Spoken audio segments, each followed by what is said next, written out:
Today it's announced that the Minister for the Middle East, Lord Tariq Ahmad, has suggested that the UK could be part of a peacekeeping force to offer the security guarantees that Israel needs. At the same time, the Prime Minister has laid out, I think, £72 million of help to provide greater security for Jewish communities around the country.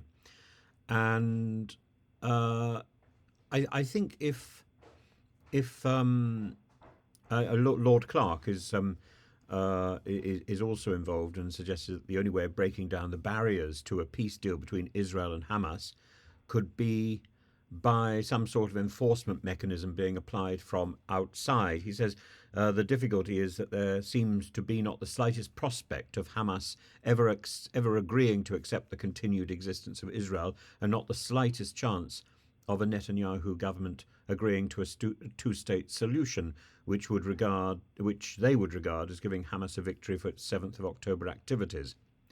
And they probably have the majority of the Israeli population at this present time agreeing with them, at least on that. But I think Lord Clark is wrong to assume that the majority of Israel agrees with Netanyahu. There's a huge surge of opposition, both from the left wing and from the right wing, against Netanyahu himself. And I think a future solution is probably one that must be considered in Israel to exclude Netanyahu himself.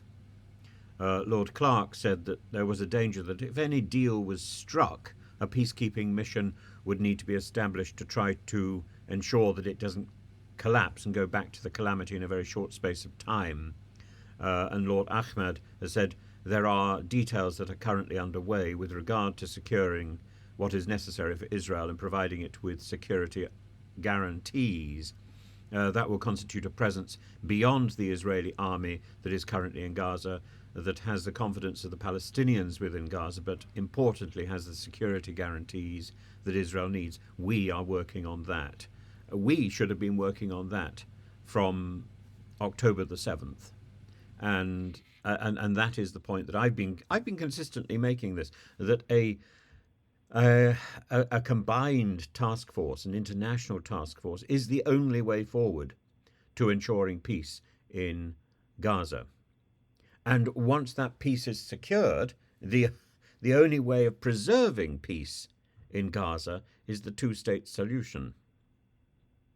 So a peacekeeping force must negotiate, first of all, for Hamas to give up its military position and for much of its high command currently controlling Gaza to leave, I think. I think that's the only way forward, unless they can genuinely sort of quit the bomb and accept the ballot box, which is a process very much like the process which was conducted in Northern Ireland.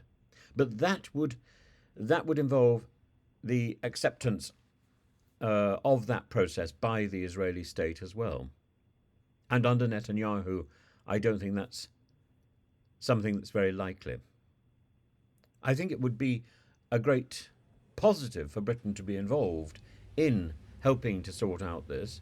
Britain has a vested interest in the history of Israel and of Palestine, and I think we should take that responsibility seriously. We should take that role that we have played seriously, because we've messed up so much of it, and here is an opportunity to put some of it right. We should embrace that.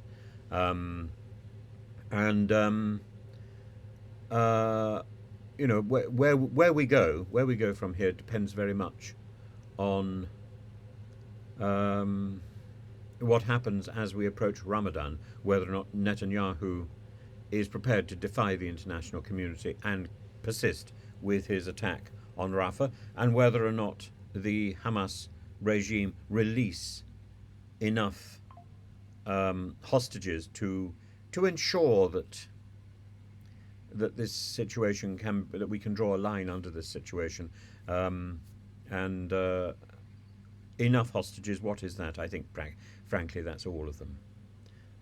And if that means trading all for all, trading all the Palestinian prisoners in Israel for all the hostages. I think that must be done.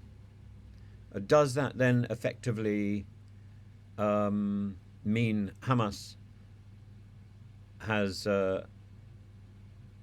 has won a victory for its atrocity on October the 7th? No, I don't think it does. I don't think that's what it means at all. I think there's a lot of prisoners around Israel who've been taken prisoner, who are effectively political prisoners, and they shouldn't have been taken prisoner. And the same sort of judgment could have been made by people detained by Britain during the time of the Troubles. But equally, there are almost certainly some very serious thugs and criminals who have been detained. I think one has to wipe the slate clean. I think one has to say, here is an opportunity for a fresh start, a new beginning, and that will involve a two-state solution, and that will involve genuine peace. And if that means we have to bring in outside peacekeeping forces to help, that's a necessary part of the process. But it is a part of the process which we in Britain should embrace.